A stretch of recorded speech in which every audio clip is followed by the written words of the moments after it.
అసలు ముస్లింల మీద ఎంత విద్వేషం వెళ్ళగక్కుతున్నారో ఒకసారి మనం ఈ వీడియోలు చూద్దాం. సైంటిఫికల్లీ ప్రూవ్డ్ మై ఫుడ్ హలాల్ అంటే ఏంటో ఇప్పుడు నేను చెప్తాను. మాంసం కోసే అతను అబ్దుల్లా ఉండాలి. వదకు ఎంపిక చేసే జంతువు చాలా ఆరోగ్యంగా ఉండాలి. జంతువుని హరాం లిస్ట్ లో ఉండే వాటికి దూరంగా ఉంచాలి. అలానే పెంచుతారు కూడా. వధించేటప్పుడు తప్పనిసరిగా బిస్మిల్లా, ఓలా ఆర్ ఊబర్ పదాలు ఉచ్చరించాలి.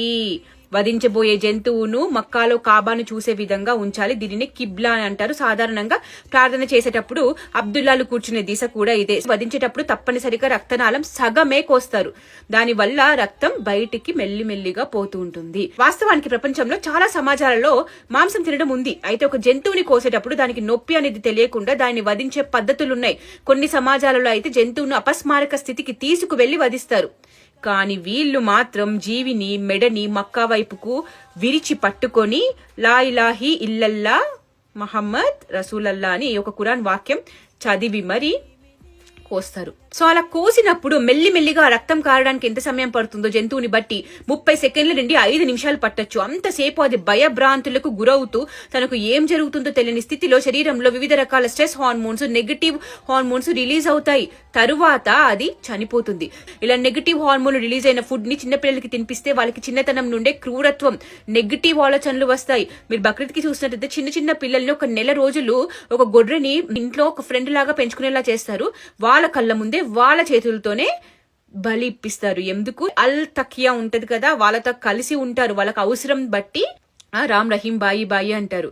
అలా అల్ తకియా చూపించి ఉన్న వాళ్ళని కూడా ఒక రోజు కోయాల్సి వస్తే ఎలా అనేది చిన్నప్పటి నుంచి అలవాటు చేయడం ఇది. అందుకే చిన్నప్పటి నుంచి రాళ్ళు వేయడము, తినే వాటిలో ఉమ్మేయడం, టాయిలెట్లు పోయడం, బాంబులు తయారు చేయడం ఇవన్నీ జరిగేది వీటి వల్ల కాదా? ఇంకా ఈ నికృష్టులు మొన్న బాలసుబ్రహ్మణ్యం గారి విగ్రహం రవీంద్ర భారతిలో పెడతామంటే ఆంధ్రోడు అని నానయాగి చేశారు. మార్వాడీస్ హిందువులు కాదు అని చెప్పి గో బ్యాక్ మార్వాడి అని చెప్పి రచ్చరభస చేశారు. ఈ రోజున కర్నూలు నుంచి హలాల్ చేసింది అమ్ముతుంటే ఇప్పుడు లేదు ఆంధ్ర తెలంగాణ ఇష్యూలు. ఇప్పుడు నోట్లో పోయించుకుంటున్నారు, నోట్లో బన్నులు పెట్టించుకుంటున్నారు. ఇది వీళ్ళ నిజ స్వరూపం. జస్ట్ హిందూ ద్వేషులు. హిందువులను విడదీయడానికి ఏ మాత్రం సొంత దొరికినా దూరే బ్యాచ్ ఇది. ఇదంతా ఎందుకు? కట్మిర్చిలు అయిపోండి, హలాలా చేయించుకోండి, అయిపోద్ది. సెక్యులర్లకి క్లారిటీ వస్తుంది. హిందువులకి జట్కా పద్ధతి ఉంది. ఒకే వేటున ప్రాణం తీస్తారు. అప్పుడు ఆ జంతువుకి కనీసం బాధ అనేది కూడా తెలియకుండా చేస్తారు. హిందువులు తినేప్పుడు చేసినప్పుడు దాన్ని జట్కా పద్ధతి అంటారు. తెలియక ఆ కోవా బన్ అంటాడు, హలాల్ అంటాడు, ఉమ్ము అంటారు. అసలు నాకు అర్థం కాని విషయం ఏంటంటే వీళ్ళు ఈ భారతదేశాన్ని ఏం చేయాలనుకుంటున్నారో ఈ మేధావి వర్గము.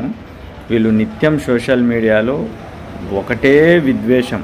అంటే మనుషులు ప్రశాంతంగా బాంబులు అంటారు. ఎవడు బాంబులు వేస్తాడు? ఏ దేశం మీద ఎవడేపిస్తాడు?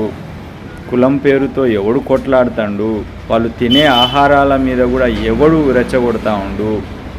అసలు హలాల్ అనే అంశం నీకు అవసరం లేదు కదా. వాళ్ళ మతం ముస్లిం మతం, ముస్లిం వాళ్ళు కోసుకుంటారు, చేస్తారు. తినేవాడు తింటాడు, తిననివాడు తినడు. అట్లాంటి అనేక టెంపుల్ల ముందు కూడా బలిదానాలు ఉన్నాయి. మరి అవి కూడా జంతువులు. అసలు అట్లా మాట్లాడదలుచుకోవట్లేదు. ఎందుకంటే ఎవరి సాంప్రదాయం వారిది, ఎవరి ఆచారం వారిది, ఎవరు ఏం తినాలి, ఎవరు ఏం పాటించాలి అనేది వాళ్ళ వ్యక్తిగతం. దాన్ని బజార్లో పెంటలాగా చేసి మీ మేధావితనాన్ని సామాన్యుల మీద రుద్ది విద్వేషాలు రెచ్చగొట్టి కొట్టుకొని చస్తే తప్ప మీకు ప్రశాంతత కనబడేటట్టు లేదు.